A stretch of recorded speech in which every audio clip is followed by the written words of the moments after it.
হাদিসে কুদসির ভিতরে এসেছে, বনি ইসরাইলের সময় একজন খুনি ছিলেন, সেই 99টা খুন করেছে। কয়টা খুন? সেই 99টা খুন করেছে। সে এবার চিন্তা করলো, আমি তো 99টা খুন করেছি না, এবার আমি ভালো হয়ে যাব। আমি দৃঢ়ভাবে তওবা করলাম, প্রতিজ্ঞা করলাম, আমি আর জীবনে মানুষ খুন করব না। সেই তৎকালীন সময় খুঁজতে লাগলো, কোন মহাজন জ্ঞানী রয়েছে, আমি তার কাছে যাব, যে কি জিজ্ঞাসা করি, আমি যেই গুনাহ করেছি 99টা খুন করেছি, আমাকে আল্লাহ রাব্বুল আলামিন মাফ করবে কিনা।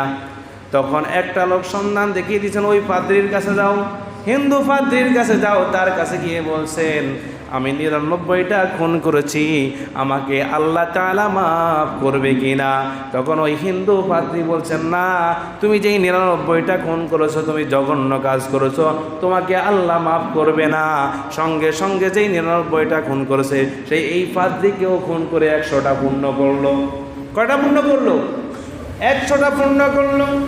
তারপরে সে আবার খুঁজতে লাগলো, কোনো জ্ঞানী লোককে খুঁজতে লাগলো, কোনো আলেমকে খুঁজতে লাগলো। তখন কিছু লোক বলছে, অমুক আলেমের কাছে যাও, অমুক আলেমের কাছে গেলে সেই তোমাকে পরামর্শ দিবে, আল্লাহ মাফ করবে কি করবে না সেই তোমাকে এই ফতুয়াটা দিবে।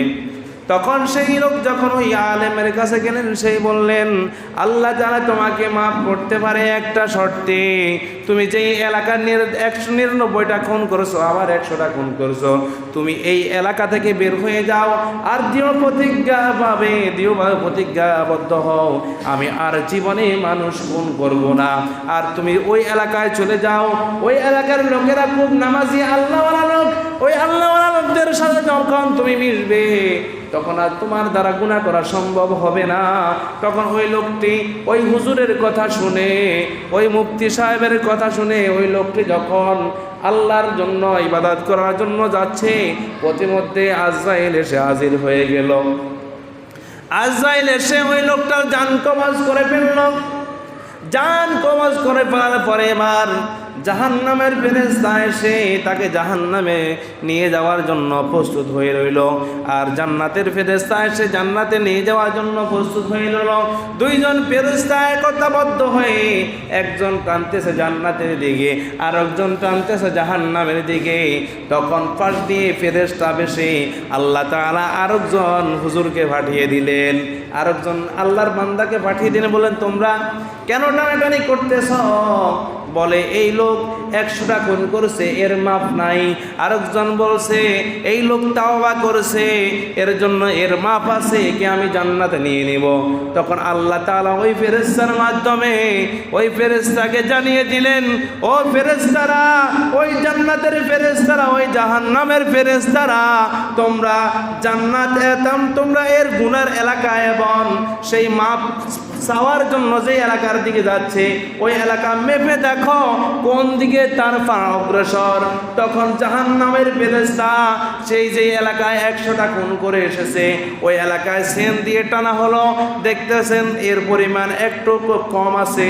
আর জান্নাতের ফেরেশতা এই লোকদের ভালো হওয়ার জন্য, আল্লাহ ওয়াদের সঙ্গে মেশার জন্য সামনের দিকে গুনাহ থেকে মাপ পাওয়ার জন্য যাচ্ছে, ভালো কাজ করার জন্য যাচ্ছে, ওই দিকে 1 বিঘত বেশি আছে। তখন আল্লাহ তাআলা বলছেন, একে জান্নাতের দিকে নিয়ে নাও। বলেন সুবহানাল্লাহ। কোথায় নিয়ে নাও? তার মানে যেই দিকে অগ্রসর দেখতেছে, সেই তওবা করার জন্য, খালেস নিয়তে তওবা করার জন্য, ভালো হওয়ার জন্য ওই জনপদের দিকে 1 বিঘত এগিয়ে আছে। তার কারণে আল্লাহ তাআলা ওই যে 100টা খুন করেছে, 100টা খুন মাফ করে দিয়ে ওই লোককে জান্নাত দিয়েছে। বলেন না সুবহানাল্লাহ।